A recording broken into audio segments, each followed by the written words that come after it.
ಹಂಗೆ ದೇವರು ಎಲ್ಲ ನೋಡ್ಬೋದು, ದೇವರನ್ನು ನೋಡೋಕ್ಕಾಗೋದಿಲ್ಲ. ಮೂರ್ತಿಗಳು ಕಾಣಿಸ್ತಾವ, ದೇವರು ಕಾಣಿಸೋದಿಲ್ಲ. ಏನೋ ಕತೆ ಭಾಳ ಚಲೋ ಹೇಳ್ತಾರೆ.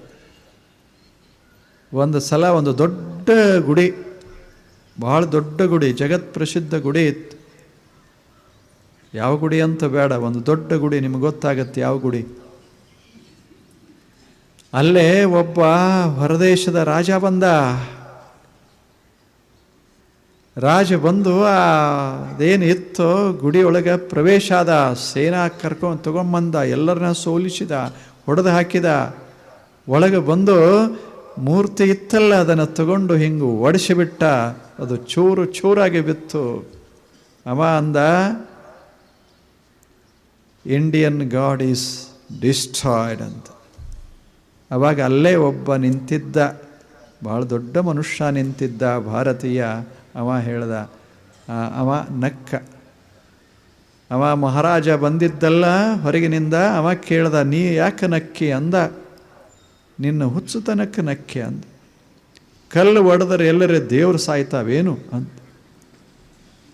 ಭಾರತೀಯರು ಇಷ್ಟು ಹುಚ್ಚದಾರೇನು? ಕಲ್ಲು ಒಡೆದ್ರೆ ನಮ್ಮ ದೇವರು ಸಾಯುವಂಗ ದೇವರು ಮಾಡ್ತಾರೇನು?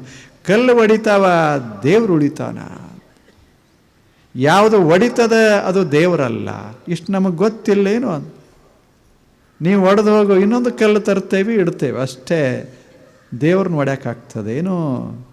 Statues may be broken but not god. ಈಗ ನೀವು ಮಾಡ್ತೀರಲ್ಲ, ಅದೇನು ಗಣಪತಿ ತಂದು ಅದನ್ನು ಓದು ಹೊಳ್ಯಾಗ ಒಗಿತೀರಿ. ಗಣಪತಿ ವಾದೇನು? ಗಣಪತಿ ಸತ್ತೇನು? ತಂದು ಹೊಳಿಗೆ ಹಾಕಿದ್ರು ಹೋಯ್ತು, ಗಣಪತಿ ಹೊಳಿ ಬಿದ್ದು ಹೋಯ್ತು ಅಂತಾರೇನು? ಗಣಪತಿ ನಕ್ಕ, ಮೂರ್ತಿ ಹೋಯ್ತು, ಗಣಪತಿ ನಕ್ಕ ಅಷ್ಟೆ. ಗಣಪತಿ ಅಂದರೆ ಮೂರ್ತಿ ಅಂತ ತಿಳ್ಕೊಂಡಿದ್ರೆ ಇನ್ನೊಮ್ಮೆ ಯಾಕೆ ತರ್ತಿದ್ರು ಅದನ್ನು? ಹಂಗಿಲ್ಲ.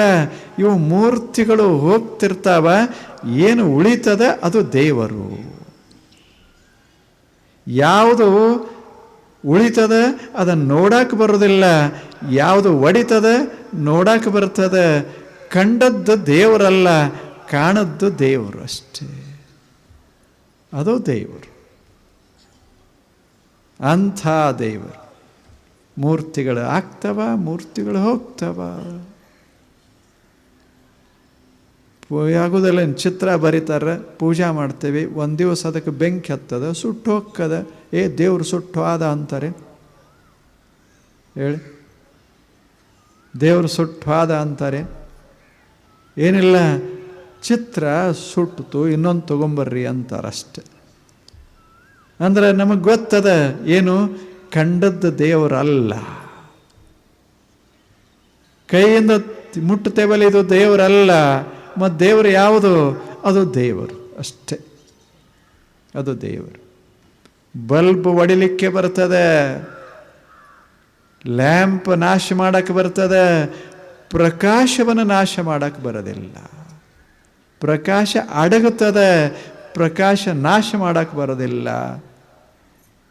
We can destroy A lamp but we cannot destroy the light.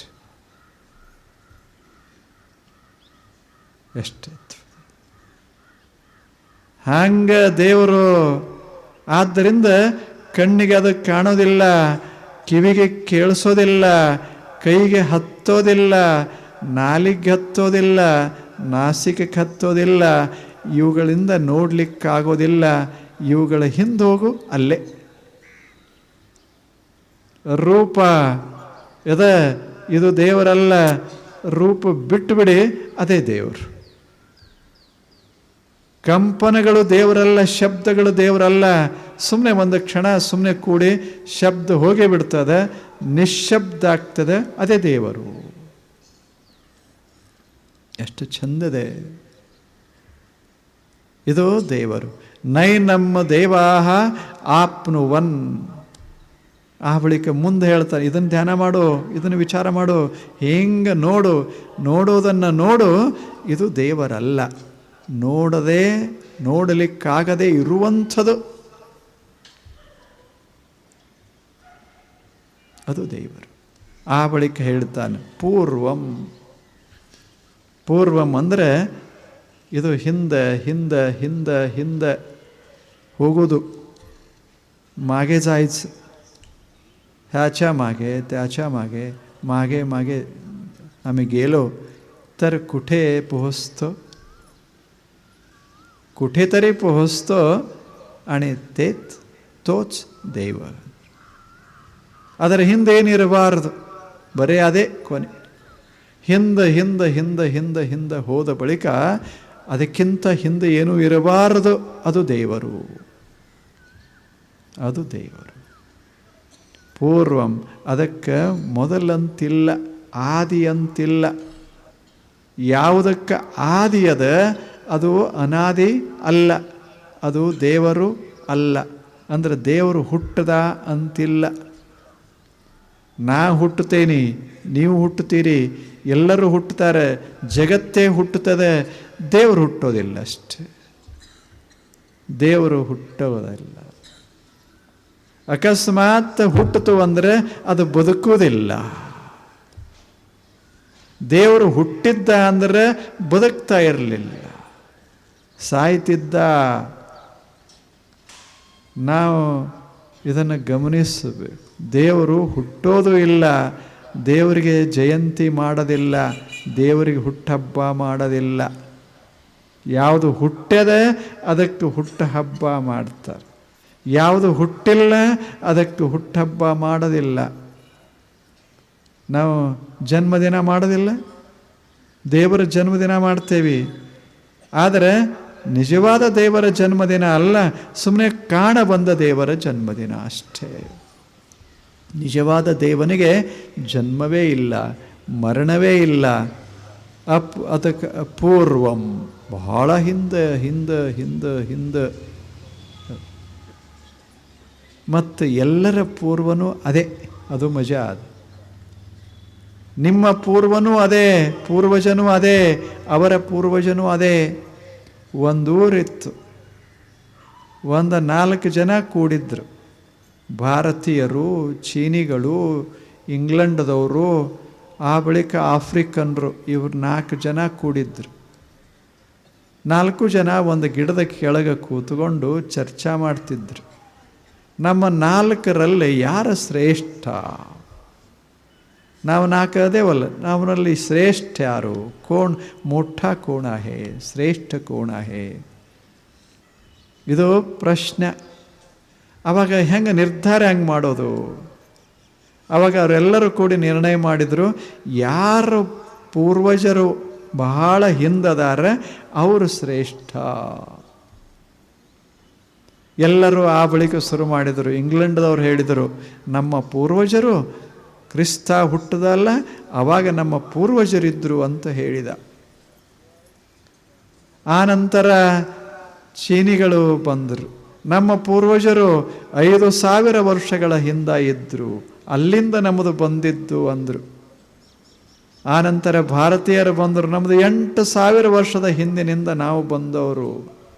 ಆಫ್ರಿಕಾದವ ಬಂದ, 1,00,000 ವರ್ಷದಿಂದ ನಾವು ಬಂದವರು, ನಾನೇ ಶ್ರೇಷ್ಠ ಅಂದ. ಆ ಬಳಿಕ ಅಲ್ಲೇ ಒಂದು ಪಕ್ಷಿ ಕುಂತಿತ್ತು, ಅದು ಕೆಳಗೆ ಬಂದು ಅದು ಹೇಳ್ತು, ನೀವು ಯಾರೂ ನನ್ನಷ್ಟು ಶ್ರೇಷ್ಠ ಅಲ್ಲ. ಅದೇ ಹಂಗೆ ಅಂದರು, ನಮ್ಮ ಪೂರ್ವಜರು ಬಂದಾಗ ಇದ್ದಾಗ ನೀವೇ ಇರಲಿಲ್ಲ ಯಾರು. ಅಷ್ಟ ಹಳಬರು ನಾವು. ನಮ್ಮ ಪೂರ್ವಜರು ಯಾರು ಗೊತ್ತದ ಏನು? ನಮ್ಮ ಪೂರ್ವಜರು ನೆಲ, ನಮ್ಮ ಪೂರ್ವಜರು ನೀರ, ನಮ್ಮ ಪೂರ್ವಜರು ಗಾಳಿ, ನಮ್ಮ ಪೂರ್ವಜರು ಬೆಳಕ. ಅದರಷ್ಟು ನೀವು ಹಳಬರಲ್ಲ, ಅದಕ್ಕೆ ನಾನೇ ಶ್ರೇಷ್ಠ ಅಂತ.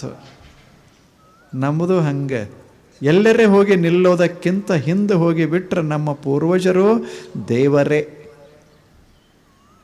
ಎಲ್ಲವೂ ದೇವರು. ಗೋತ್ರ ಹೇಳ್ತೇವಲ್ಲ, ದೇವರ ಗೋತ್ರ, ದೇವರೇ ಮೂಲ, ಅಲ್ಲಿಂದ ಎಲ್ಲ ಹರಿದು ಬಂದಿದ್ದು. ಆದ್ದರಿಂದ ಯಾರೂ ಬ್ಯಾರೆ ಬ್ಯಾರೆ ಅಲ್ಲ, ಯಾರೂ ಬ್ಯಾರೆ. ಎಲ್ಲದರ ಮೂಲ ಒಂದೇ ಇರೋದರಿಂದ ಬೇರೆ ಹೆಂಗಾಗ್ತದೆ?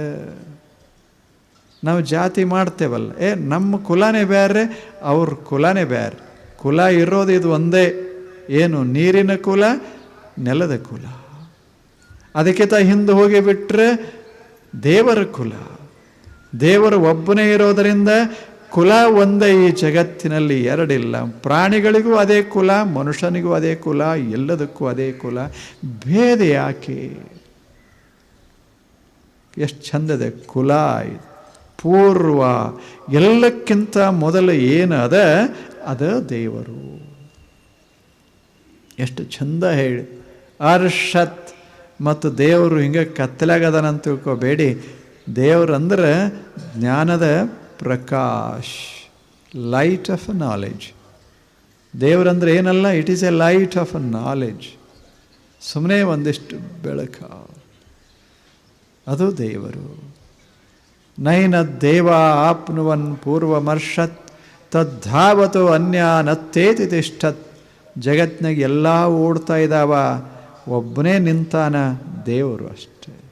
ಎಲ್ಲರೂ ಓಡ್ತಾ ಇದ್ದೀವಿ. We are running after so many things. ನೋಡಬೇಕು, ಜಗತ್ತಿನಾಗ ಎಲ್ಲರೂ ಓಡವ್ರೆ. ಇಚಲ್ಕರಂಜಿ ಅವರು ಓಡ್ತಾನೆ ಅದಾರ. ಎದರ ಹಿಂದೆ? ಒಟ್ಟು ಎಲ್ಲರೂ ಓಡ್ತಾರ, ನಾವು ಓಡ್ತೇವೆ ಅಷ್ಟೇ. ಯಾರೂ ನಿಂತಿಲ್ಲ. ಮನೆ ಮಾಡಬೇಕಂತ ಒಬ್ಬ ಓಡಕ್ಕೆ ಶುರು ಮಾಡ್ದ. ಈ ಓಣ್ಯಾಗ ಮಾಡ್ದ, ಆಚೆ ಕಡೆ ಓಣ್ಯಾಗ ಮಾಡ್ದ, ಮುಂದಿನ ಊರಾಗ ಮಾಡ್ಕೋತ ಹೋಗೇ ಬಿಟ್ಟು ಮನೆ ಉಳಿದು ಅವ ಹಾದ. ಓಡ್ದ ಯಾಕೆ ಓಡ್ದ ಅಂತ ಗೊತ್ತಿಲ್ಲ ಅಷ್ಟೇ. ಇನ್ನೊಬ್ಬ ಗಳಿಸ್ದ ಹಾದ ಅಷ್ಟೇ. ಇಲ್ಲೇನು? ಇನ್ನು ಕೆಲವರು ಪ್ರಶಸ್ತಿಗಳು ತಗೊಂಡು ಆ ಪ್ರಶಸ್ತಿ ಈ ಪ್ರಶಸ್ತಿ ಎಲ್ಲ ತಗೊಂಡು ಎಷ್ಟು ಪ್ರಶಸ್ತಿಗಳು. ಹಂಗೆ ಒಟ್ಟಿ ಮನೆ ತುಂಬ ಪ್ರಶಸ್ತಿಗಳು. ಇವ ಸ್ಮಶಾನ ಕಡೆ ಹೊರಟ. ಏನದು? ಎಲ್ಲದಾವ ಪ್ರಶಸ್ತಿ? ಯಾವು? ಏನು? ಎದಕ್ಕೆ ಪ್ರಶಸ್ತಿ ಪಡೆದ ಗೊತ್ತಿಲ್ಲ ಅಷ್ಟೆ. ಎದಕ್ಕೆ ಪ್ರಶಸ್ತಿ? ಈ ಊರಾಗೂ ಪ್ರಶಸ್ತಿ. ಈಗ ನನಗೆ ಅಂತ ತಿಳ್ಕೊಳ್ಳಿ, ಇಲ್ಲೊಂದು ಪ್ರಶಸ್ತಿ ಏನು ಅಂತಿರಲ್ಲ, ಬರೆದು ಕೊಡ್ತಾರಲ್ಲ, ಅದಕ್ಕೇನಂತಾರೆ? ಸನ್ಮಾನ ಪತ್ರ. ನಿಮ್ಮದೊಂದು ಸನ್ಮಾನ ಪತ್ರ, ಆ ಊರಿನವ್ರದ್ದೊಂದು ಸನ್ಮಾನ ಪತ್ರ, ಅವ್ರದ್ದೊಂದಿಷ್ಟು ಸನ್ಮಾನ ಪತ್ರ. ನನ್ನ ಜೀವನೆಲ್ಲ ಬರೀ ಸನ್ಮಾನ ಪತ್ರ ಸಂಗ್ರಹ ಮಾಡೋದ್ರಾಗ ಹೋದರೆ ಗತಿ ಏನಾದೀತು? ಆ ಪತ್ರ ಬರೆದವ್ರು ಯಾರು? ನೀವೇ. ನಿಮಗೂ ಏನು ಗೊತ್ತಿಲ್ಲ ನನ್ನ ಬಗ್ಗೆ. ಸುಮ್ಮನೆ ಪದ್ಧತಿ ಪ್ರಕಾರ ಒಂದು 4 ಸನ್ಮಾನ ಪತ್ರ ತರೋದದ, ಇದರಂಗೆ ಬರೀರಿ ಅನ್ನೋದು. ಬರೆದ್ರಷ್ಟೆ. ಏನು ಮಜಾ ಅದ ಜಗತ್ತು. ಅದನ್ನು ಓದಿ ನನಗೆ ಭಾರಿ ಆನಂದ ಆಯಿತು. ಅದನ್ನು ಹಾಕದೆ ಗ್ವಾಡೆಲ್ಲ ತುಂಬಿತು. ಕೊಟ್ಟವರು ಮರೆತರು. ಅವ್ರಿಗೆ ನೆನಪದ? ನಾನೇ ಹೇಳೋದು, ನಿಮ್ಮ ಊರಾಗ ಒಂದು ಸನ್ಮಾನ ಪತ್ರ ಕೊಟ್ಟಿದ್ರು. ಹೌದೇನು ಅಂತಾರೆ. ಗೊತ್ತೇ ಇಲ್ಲ. ತೇ ವಿಸರ್ಲೆ देणारे विसरतात, घेणारे विसरत नाही. ह्याला प्रपंच बंधन म्हणतात. ह्यालाच बंधन म्हणतात. जग विसरते, आम्ही विसरत नाही. त्यामुळे आम्ही दुःखी होतो, कष्टी होतो. ಹಂಗಾಗ್ಯದ. ಯಾರು ಕೊಟ್ಟು ನಮಗೇನು ಮಾಡೋದು? ಆದರೂ ಓಡಾಕತ್ತೇವೆ. ಅದರ ಹಿಂದೆ ಓಡಿದ್ದು. ಈ ಸಲ ಪದ್ಮಶ್ರೀ ಸಿಕ್ತು ಅಂದರೆ ಇನ್ನು ಪದ್ಮಭೂಷಣ ತಗೋಬೇಕು. ಪದ್ಮಶ್ರೀ ಸಿಕ್ಕರೂ ಏನೂ ಆಗಿಲ್ಲ. ಮೊದಲು ಹಂಗದಾನ. ಇನ್ನು ಪದ್ಮಭೂಷಣ ತಗೋಬೇಕತ್ತ ಪ್ರಯತ್ನ ಮಾಡಿ ಪದ್ಮಭೂಷಣ ಸಿಕ್ತು. ಆ ಬಳಿಕಂದ ಭಾರತ ರತ್ನ ತಗೋಬೇಕು ಅಂತ ಹೊರಟ.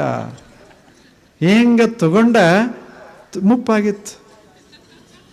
ಹಿಂಗೆ ತಗೊಂಡ ಹಿಂಗೆ ಇಳಿಯೋದ್ರಾಗ ಓಡ್ದ. 3 ಪ್ರಶಸ್ತಿ ಸಿಕ್ಕು ಹಾದ ಅಷ್ಟ. ಎಲ್ಲದ ಇದರ ಹಿಂದೆ ಯಾಕೆ ಓಡಬೇಕು ಹೇಳಿ?